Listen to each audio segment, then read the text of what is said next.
Come on, boys, I'll show you around the studio. We got the nice Newfoundland. Peekaboo. Donnie is working on his album. That's our focus right now. You know, it's gonna be #1. It's gonna change both of our lives. Donnie's a freaking bum, and you're gonna fund his rap album? His pen is bleeding right. What about that rent? Couple of days. Good-looking girl like her, she could be making some money on her back. He ain't worth $250. Fancy, fancy Heart food. to heart. Yeah, that's how I do. Red light time. We're going in. We're going in.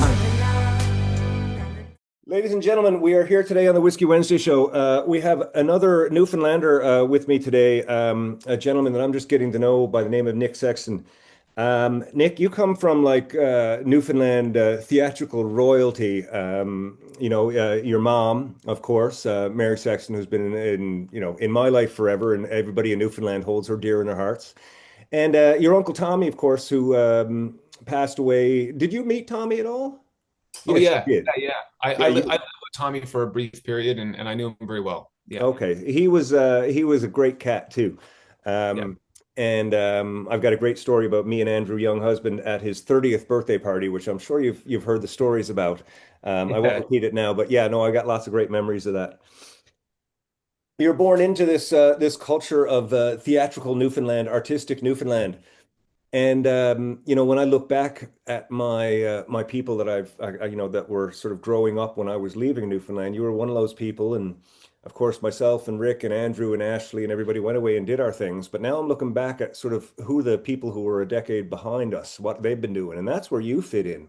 I'm going to go back. We're going to do do it sort of sequentially here. I mean, originally reaching out to you today to talk about Littledale, which we'll get to. Littledale has spawned out of a long series of television and video shorts that you were doing, starting with Donnie Dumphy, just sort of YouTube shorts. Is that correct? Is that how that started? Yeah, well, it started from skateboard videos actually in the Right. 90s, late 90s in St. John's, and we had a little skateboard crew downtown, and we started making these videos for postering downtown at the Reed's Theater at Munn. We'd rent out and we'd fill the place, and within the skateboarding there were these little sketches, and inevitably Okay. the sketches became sort of the highlights of for some of the videos, and then Donnie Dumphy was kind of born out of one of those sketches. Okay, yeah, because I know some of the original stuff I see says Donnie Dumphy skateboarder, but I've never seen Donnie skateboard. He can skateboard. He He can. can? Yeah. Oh yeah. Totally. He's brought his board on.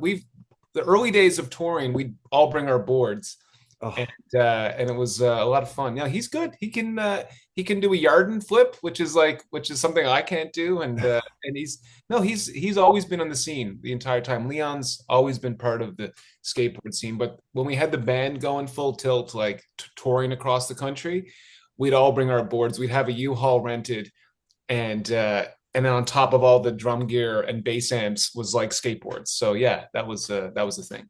that's awesome. And I talked to Sean when Skeet came out a while back, and Sean was telling me about the process a bit, and a lot of it has to do with kind of just riffing back and forth with you, kind of, riffing around in a drunken stupor late at night, and breaking out the camera and seeing what happens. And Yeah. then, sort of, I think it might have been Bukowski who said, sort of write drunk, edit sober. Um, and it seemed like that was the kind of feel that I got from Sean on that. Now, I wanted to ask you, like you're so in charge of this. I can only imagine from my own experience the breadth of work that needs to be done for any of these, projects.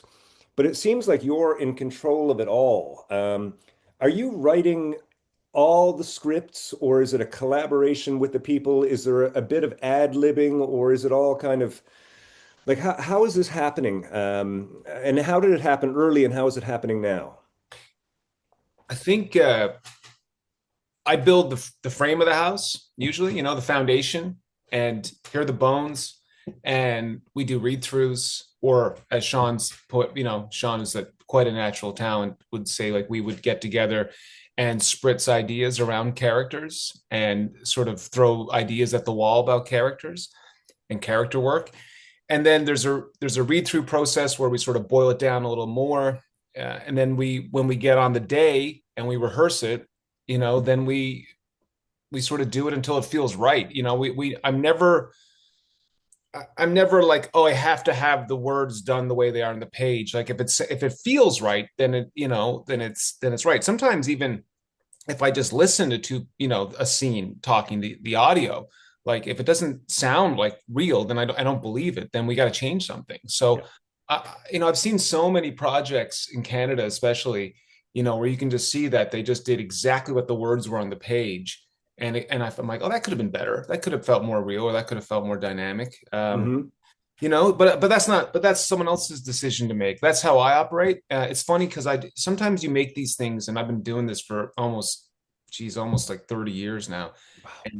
And my first skateboard video, I think I was 16. So yeah, so it's almost 30 years. And what I realized about my process, and I never occurred to me till I realized it recently, was like, okay, Donnie Dumphy, I started doing skateboard videos and sketches with him on the streets of St. John's for a couple years, and we'd make these little like short sketches, and then eventually that led to How to Be Deadly or Littledale, and so I was basically just doing character work with Donnie and Brenda and everybody else in that world, and I guess I'm developing in my head with a camera, with writing, almost live, and then the same with Sean and Skeet. Like we started developing with a camera, with ideas live. Like we shot all those character tests because in Skeet, some of the footage is 7 years old, and those are character tests.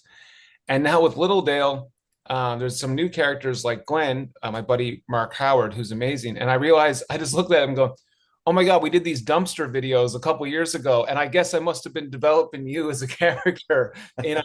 So there's some discovery that I'm learning about myself. So if you see me with a phone trying to get you to do something, I'm probably gonna, it will probably take 5 years, but I'll come back to it and we'll make something. But yeah, I don't know. I guess that's part of a process, but it's I feel like everyone works differently. Sometimes you work with trained thespians, like theater actors.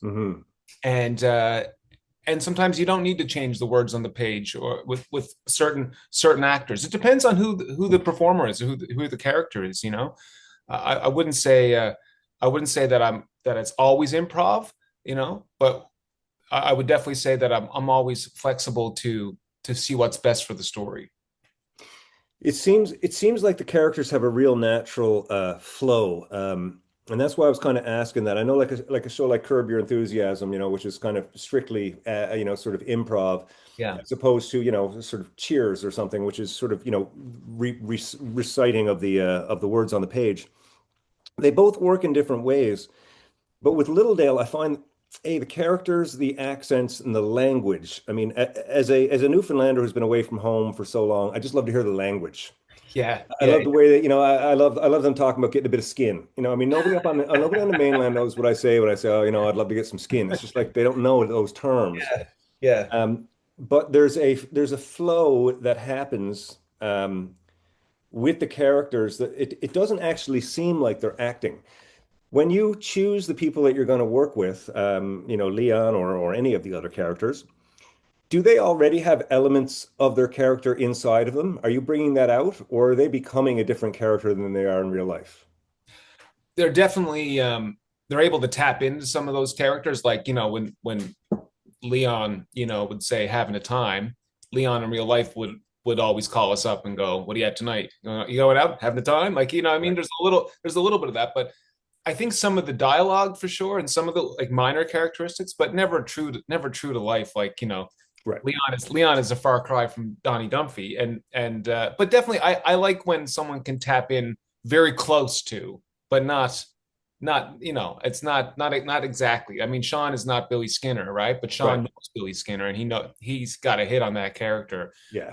Mark Howard is got a hit on Glenn, this sort of overconfident but kind of insecure, you know what I mean? Kind of guy that's like, the man, but also kind of not the man. So, and says old school terms like, calls his glasses skin getters, and stuff like that. So, yeah, I think definitely like to cast people that I can work with and sort of go on a fun journey to sort of lock in on the characters. And I think with the mockumentary style of Littledale, that allows for some really fun improv. Like, again, I write the bones, and then I put in like Glenn interview, right?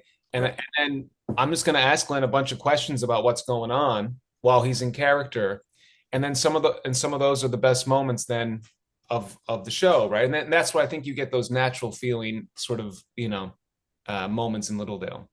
There's a guy, Ian Stanobay, who's behind the scenes helping write the music, and we had this album out for a couple of years, the second Dunphy album, called Lord of the Buys, and Ian, his brother Adrian, and brother Phil, and Brian Glant, and and Leon, of course. Everyone got together and made this great album, but we sort of parked the Dunphy thing for a bit, and I felt like this album was sort of slept on. I'm sure you can relate to this sort of thing. Yep. And when writing these 3 episodes, we made the music a big part of these episodes because I thought the music was so good. So I was really happy to not only make our TV series for the first time, which we've talked about doing forever, but then to incorporate Ian's amazing writing and Leon's amazing, performance and everybody's amazing work in this music, and finally get this album out there. That was really meaningful. I loved how you did that in the show. There's a lot of the focus of the 3 episodes is, the Buys finishing the records or the record. And there's lots of sort of, funny studio footage, but I love how at the end of every show, the screen goes black and then you get a full song.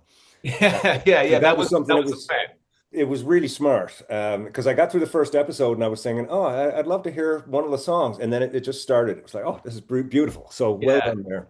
Thank you. Yeah, no, that was really nice to hear that, because I think we got a lot of good feedback about the music on. I didn't know these songs existed. And I go, well, that means we did our job. Yeah, I got to give a shout out to Peter Easton. We've shot there for Skeet, and we shot there for Littledale. And Con and his son Chris let us use the bar and the upstairs for some studio stuff. And it's and are so supportive of the arts. Like I love the St. John's art scene. Like, is still alive and well. You think like everyone just wants to charge you. It's like, no, those guys support the arts and they want to see the shows do well. So if it weren't for people like that, we wouldn't have that recording studio, let's say. That's like gibberish. Yeah, it's like just gibberish. It just goes with whatever. It's not even real words, right? Like, it's just gibberish, like ring ting ping shiggy riggy ping ting sagi pong tong raki pong de pong raki ping tong raki pong se pong. And you go like faster, slower. You can go. You don't even have to say nothing. You can just make chicky rum pong ting chicky raki puggy pong chicky rum ti pong ti biggy raki raki pong biggy ting tong chicky rum ti pong ti biggy liggy pong song from tong ti pong. Yes. Way to go, Ron, man. See that, Ron, behind the scenes? Be nothing without him. Right down up front, Ron in the back. Just like Danny and Brenda. I don't mind on the front, she don't mind on the back. Yeah, Dan. Right? Where you go, Ron, buddy? Yeah, man. Goal is to get me and Brenda a new house. We're gonna get this album done, man. It's gonna change both of our lives.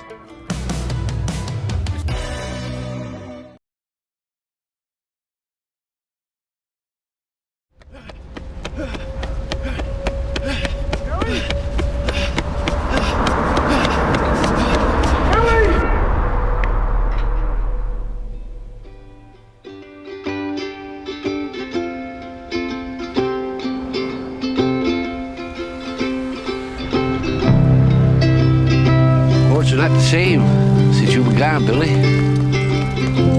You're out there. Good to see you, boy. Next stop, the court. Good to have you back, I says.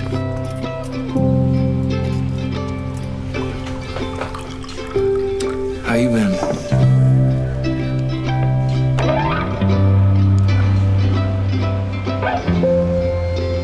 It's Billy. Mohammed. How long? That's 3 years of hard time.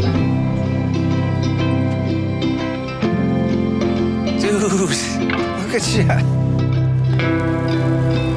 I saw your son. Ah, Hamza. He's really something. Did you teach him how to do that, or? I teach him discipline. Anyone can be good, but not everyone has discipline. You remember Gus? What is Skeet about? I guess a Skeet is like it's like a tough guy. Yeah. They just act tough. Skeet's not that tough. I've been called a Skeet. You're a tough guy? The old man used to say the Skinner name was cursed. Listen, you're a Skinner. They don't make them like us anymore. You know I was away, right? Yeah. And what do you think of that? Would you do it again?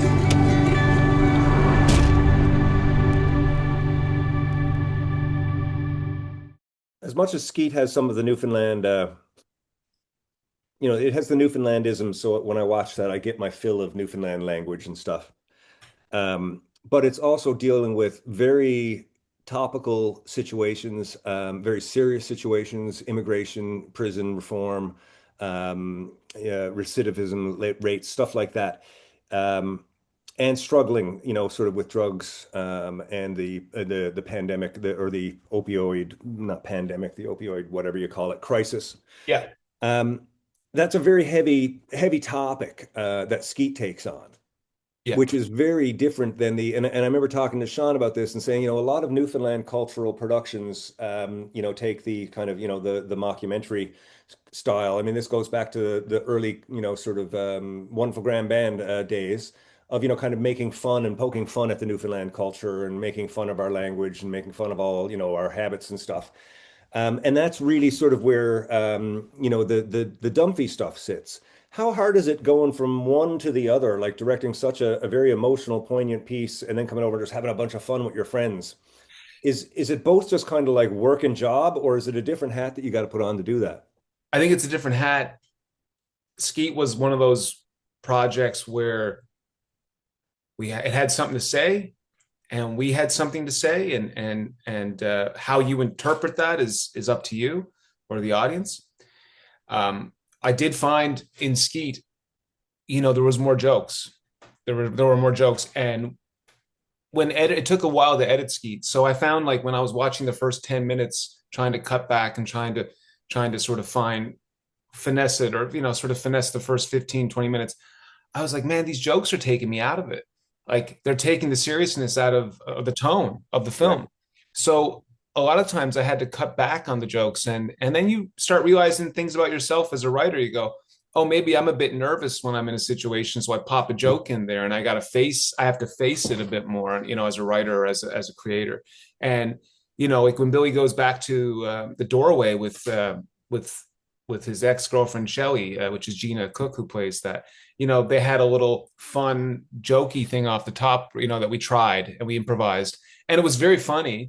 And then when I cut it out, I was like, oh no, there's a lot more serious, much more of a serious tone, and there's more of a backstory with these looks that we did. So yeah, I found myself having to be very calculated in the humor in Skeet, and knowing when to come in for a joke and when to leave for a joke, because if you put too many in, it can just take the whole serious tone out of the piece, really.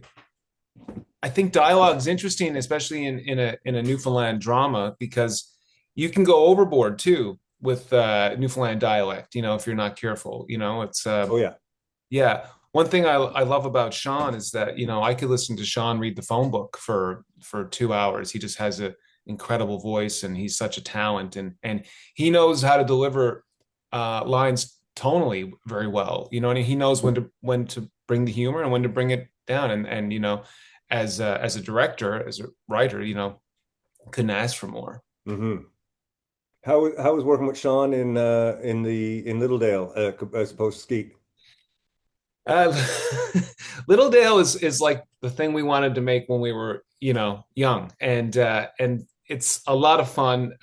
Sean got to play Mary Walsh's son, and they did that in How to Be Deadly in 2014. But the way we shot it is that we shot Sean's room in a studio and Walsh on location 2 different days. So they actually had never met, even though they're yelling at each other from the stairs.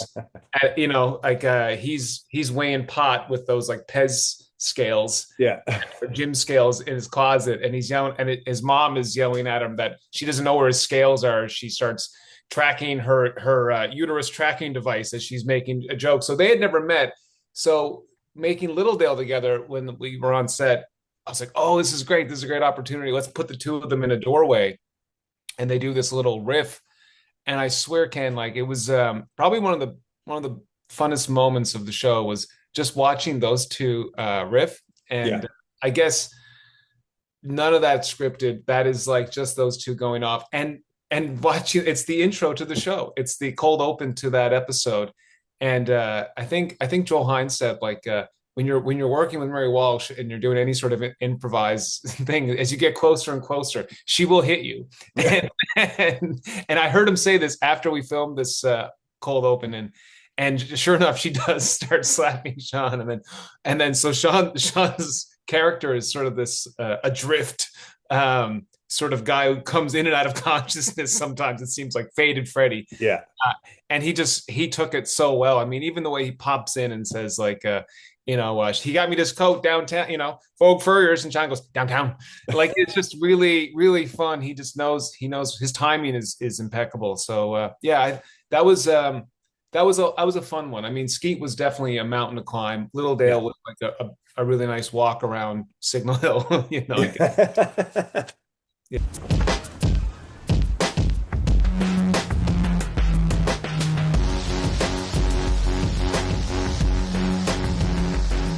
I got the police scanner on the go all the time, right? So I knows when they're after. I don't mind the cops coming when I calls them. But I don't want them all the time chasing Freddy around, because some of these schemes, they're not that bad, you know what I mean? Like this, he got me this from Vogue Furriers. I wears it all the time. Downtown. It's me all seasons coat, right? I wears it summer, spring, fall, winter. Oh, yeah. That's Fred, yeah. Shut up, Ruby, I fucking kill you, I'll skin you. What am I after telling you about screaming at Ruby? Jesus Christ. Now then. Hey. Kill that fucking dog. Don't you touch that fucking dog. If you touches that fucking dog, I'll fucking kill you.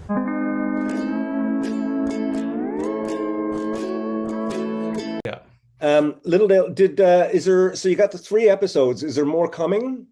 Yeah, there's a Christmas episode coming out December 3rd, and then there's 2 more seasons. So 3 episodes. Every season's like 3 episodes. So it's a little short for Bell 5 TV, and they've been amazing. So we've shot 3, and we're gonna have 3 more. So 7 more episodes total coming out by I think like May. So does Donnie Dumpy is that a touring act at this point? Will it be? Yeah. I mean, originally we kind of skipped the line a little bit on. I always thought about musicians like what they thought of us, because here we were like sort of a comic act, and next thing you know, Donnie Dumpy's opening or hosting for Akon at Salmon Fest. Yeah, and it's like, oh, I felt kind of like a guilt. I'm like, we didn't grind it out in the pubs, and work, but we got to sort of skip. But with that comes a little bit of immaturity. Yeah. You know what I mean? So we're performing at Redcliffe and Salmon Fest, and the place, maybe we could have been a little bit more disciplined with being show ready. But we did it, and it was great fun. And we did have a full band touring, but no, Leon tours the act like as well. He does like solo performances. He just did Halifax, and I think he did all the way down to Cape Breton. He did a bunch of shows, and he'll probably do a couple more shows. He does appearances as well, but I'd love at some point to get the band back together. Everyone sort of says that, but we had a great time. We did Lee's Palace years ago. Yeah. And that was, and I'm sure you've played Lee's Palace many times.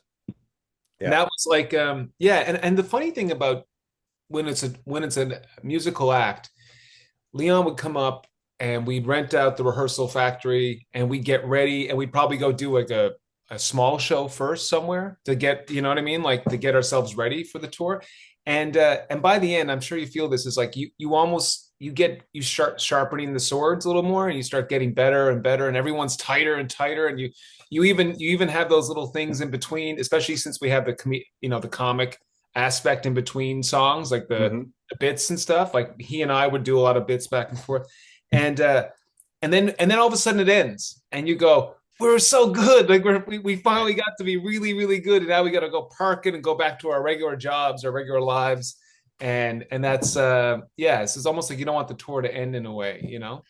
That's the nature of touring. It's the same. I find that I don't find that so much in music because I was constantly touring my whole life, but I know doing theater work, yeah, closing show was when you felt like you were ready to open. Always. Yeah, that's exactly it. Opening night felt like the first rehearsal, and closing night felt like I'm ready to start the show. It's just theater. Yeah, you almost want to do like you almost want to like just do a small run at like a shitty bar somewhere for a month and then go on the road, you know?